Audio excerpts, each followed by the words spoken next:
Hi guys, मैं हूँ मरावत और आज हम शेयर करने वाले हैं आप लोगों के साथ स्वादिष्ट, टेस्टी और एकदम सॉफ्ट गुलाब जामुन की recipe. First of all welcome back to my channel foods live. अगर आप ऐसी और भी बढ़िया रेसिपीज देखना चाहते हैं तो मेरे चैनल फूड्स लाइव को सब्सक्राइब करें, साथ में घंटे का बटन ज़रूर दबाएं। तो चलिए रेसिपी स्टार्ट कर लेते हैं। गुलाब जामुन बनाने के लिए हमें किन किन चीज़ों की आवश्यकता होगी वो देख लेते हैं। तो हमने यहाँ पर 200 ग्राम मावा लिया है, 60 ग्राम पनीर लेना है कॉटेज चीज़ और 125 ग्राम मैदा लेना है ऑल पर्पस फ्लोर। और इसमें हम ऐड करेंगे 1 चम्मच सूजी और 1 चुटकी खाने का सोडा। तो चलिए अभी हम चाशनी बना लेते हैं। चाशनी बनाने के लिए हमने यहाँ पर 2 कप चीनी ली है। तो सबसे पहले हम चाशनी की तैयारी कर लेते हैं। चाशनी बनाने के लिए हमने यहाँ पर एक गैस पर कढ़ाई चढ़ा दी है और इसमें हम डाल देंगे 2 कप चीनी और पानी डालेंगे हम इसमें 2.5 कप, यानी कि 2 कप चीनी में हमें 2.5 कप पानी लगेगा। और रसगुल्ले की चाशनी आधे तार की बनानी होगी, जस्ट चिपचिपी सी शुगर घुलने तक, मेल्ट होने तक हम इसे पकाएंगे। 1 तार की चाशनी हमें नहीं चाहिए। तो हम बाकी की तैयारी कर लेते हैं। तो हमने यहाँ पर मावे को 3 से 4 मिनट तक इस तरीके से मसलना है। उसके बाद हम बाकी की चीज़ें इसमें ऐड करते हुए इसे अगेन मसलेंगे।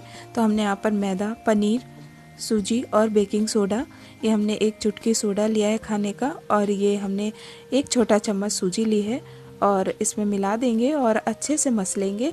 थोड़ा सा हम यहाँ पर गुनगुना दूध ऐड कर रहे हैं और इसे अब अच्छे से मसल लेंगे। एकदम चिकना सा डो बनाकर तैयार करेंगे। फिर हम इसकी बॉल्स बनाकर तैयार करेंगे। तो हमारा डो एकदम चिकना होना चाहिए, ये देखें इस तरीके का, ताकि हम जब बॉल्स बनाएं तो वो फटे नहीं।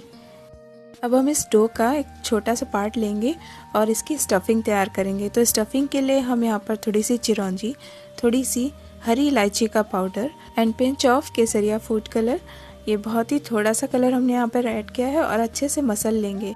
अब इसको हम छोटे पार्ट्स में तोड़ लेंगे और इसे हम गुलाब जामुन की स्टफिंग की तरह यूज़ करेंगे। अब हम चाशनी देख लेते हैं। इसमें डालेंगे आधे छोटे चम्मच से भी कम इलायची पाउडर, ये हरी इलायची का पाउडर है, और आधा छोटा चम्मच केवड़ा जल डालेंगे। इससे काफ़ी अच्छा टेस्ट और फ्लेवर आएगा गुलाब जामुन में। अब हम चाशनी में थोड़ा सा नींबू का रस डाल देंगे ताकि हमारी चाशनी जमे नहीं, इसमें क्रिस्टलाइजेशन ना हो। यहाँ पर हमारी चाशनी एकदम रेडी हो चुकी है। अब हम गैस फ्लेम ऑफ कर देंगे। अब हम गुलाब जामुन बना लेंगे। तो इस तरीके से हम एक छोटा सा पार्ट लेंगे और मसलते हुए इसे थोड़ा सा चपटा करेंगे। अब इसके अंदर हम ये स्टफिंग रखेंगे। ये स्टफिंग हम इसलिए रखते हैं गुलाब जामुन में, जब हम इसे चाशनी में डालते हैं और कभी कभी देखा होगा आप लोगों ने, अंदर गुठली सी रह जाती है और पूरी तरीके से भीग नहीं पाते। तो हमें ये स्टफिंग इसीलिए रखना है ताकि ये अंदर तक एकदम सॉफ्ट हो सके और चाशनी अंदर तक जा सके। तो हमारा ये एक गुलाब जामुन रेडी हो चुका है। और इस बात का भी आप ध्यान रखें कि जब भी आप गुलाब जामुन बनाएं तो वो बाहर से एकदम चिकने हों, इतना अच्छे से आपको इसका बॉल रेडी करना है। तो आप देख पा रहे होंगे, इस तरीके से दबाते हुए आपको इसे गोल घुमाना है, तभी ये अच्छे से बन पाएंगे और एक भी क्रैक नहीं होगा। ये देखें, एक भी क्रैक नहीं है, ये एकदम परफेक्ट गुलाब जामुन बने हैं। इसी तरीके से हम बाकी के भी बनाकर तैयार कर लेंगे।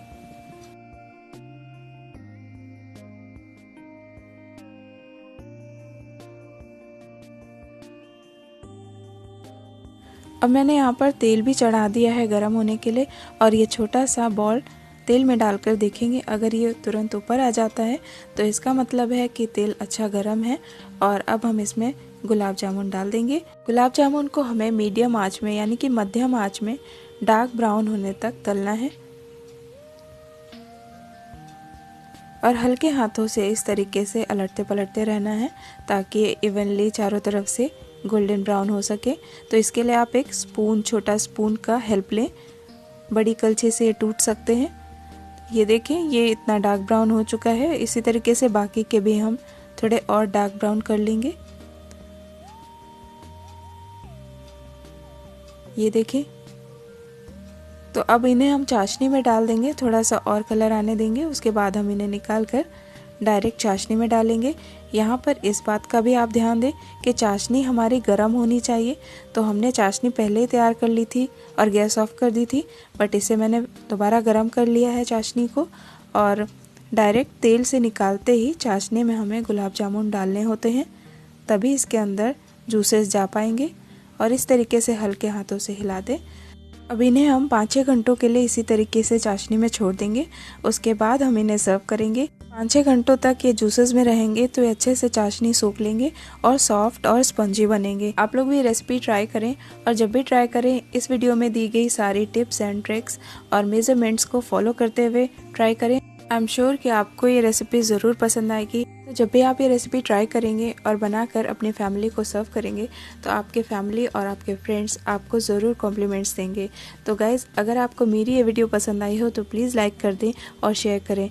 मिलती हूँ किसी नेक्स्ट वीडियो में। Till then bye and take care. Thank you for watching. Have a wonderful day.